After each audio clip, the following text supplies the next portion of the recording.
એજી ગુરુ મારા મહામંત્રનો મોટો મહિમાય, વખાણું બ્રહ્મના ભેદ મારે. હે જેના ઋષિઓ જપતા રે જાપ, હે હરિનો તાચારે વેદ મારે. નમસ્કાર, હું ડૉક્ટર કૃણાલ જોશી આપ સૌનું સ્વાગત કરું છું. તો મહાદેવજી અજન્મા છે, તો જે અજન્મા છે એ મહાદેવજીનો મહિમા આજે વર્ણવવો છે. તો મહાદેવજીના બે સ્વરૂપ છે, નિષ્કલ અને સકલ, એ વિશે ચર્ચા કરી. તો શિવ મહાપુરાણમાં કથા એવી છે કે બ્રહ્માજી અને ભગવાન વિષ્ણુ આ બંનેના વચ્ચે સંઘર્ષ થયો. બ્રહ્માજીએ કહ્યું કે હું મહાન છું, ભગવાન વિષ્ણુએ કહ્યું કે હું મહાન છું. તો એ સંઘર્ષને શાંત કરવા માટે થઈ ભગવાન સ્થાણુના રૂપમાં પ્રગટ થયા, સ્તંભના રૂપમાં. તો વિષ્ણુ ભગવાને બ્રહ્માજીને કહ્યું કે લડવાથી કોઈનું કલ્યાણ નથી. જે થાંભલાનો છેડો માપીને આવે એ મહાન. વિષ્ણુ ભગવાન નીચેના ભાગમાં છેડો માપવા ગયા, બ્રહ્માજી ઉપરના ભાગમાં ગયા છે. પણ વિષ્ણુ ભગવાને સ્વીકારી લીધું કે આ છેડાનો કોઈ અંત જ નથી. પણ બ્રહ્માજીએ કહ્યું કે હું છેડો માપીને આવ્યો.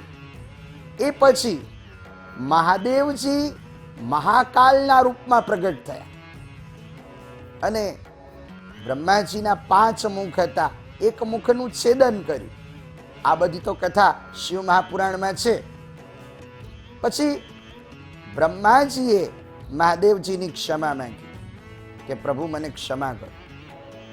ત્યારે બ્રહ્માજીને ક્ષમા આપી. બ્રહ્માજીને કહ્યું કે તમારું સ્થાન યજ્ઞમાં રહેશે. વિષ્ણુ ભગવાન ઉપર મહાદેવજી બહુ પ્રસન્ન થયા. વિષ્ણુ ભગવાનને કહ્યું કે તમે સત્યનારાયણ છો, તમારા ગામડે ગામડે મંદિર થશે, જગતમાં તમારી પૂજા થશે. પણ બ્રહ્માજીએ અને વિષ્ણુ ભગવાને મહાદેવજીને કહ્યું કે તમે અમારા ગુરુ બનો, અમને મંત્ર દીક્ષા આપો. એટલે મહાદેવજીએ મંત્ર દીક્ષા આપી.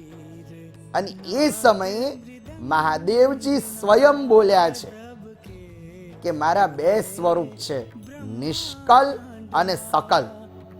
હું નિર્ગુણ પણ છું અને હું અજન્મા છું. જે અજન્મા શબ્દ આવ્યો છે એ મહાદેવજીએ આ પ્રસંગમાં સંકેત કર્યો છે.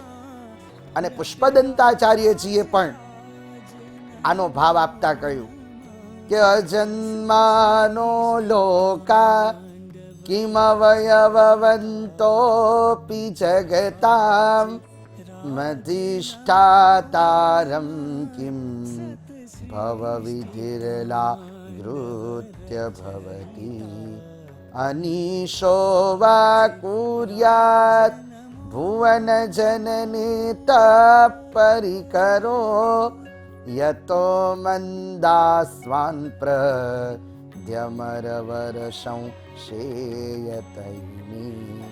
તો હું અજન્મા છું એટલે મારું નિર્ગુણ સ્વરૂપ છે.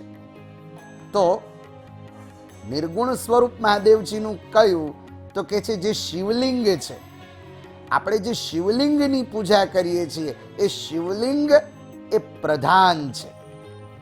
તો મહાદેવજી એમને સ્વયં નિર્દેશ કર્યો છે કે જે મારું નિર્ગુણ સ્વરૂપ છે, અજન્મા, એની ઉપાસના દરેક વ્યક્તિઓએ કરવી જોઈએ.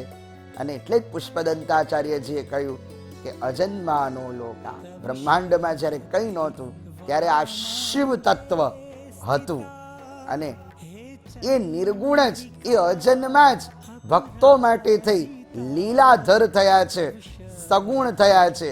કયા કયા સ્વરૂપે પ્રગટ્યા યક્ષસ્વરૂપાય જટાધરાય પિનાકહસ્તાય સનાતનાય દિવ્યાય દેહાય દિગંબરાય તસ્મૈ મકારાય નમઃ શિવાય.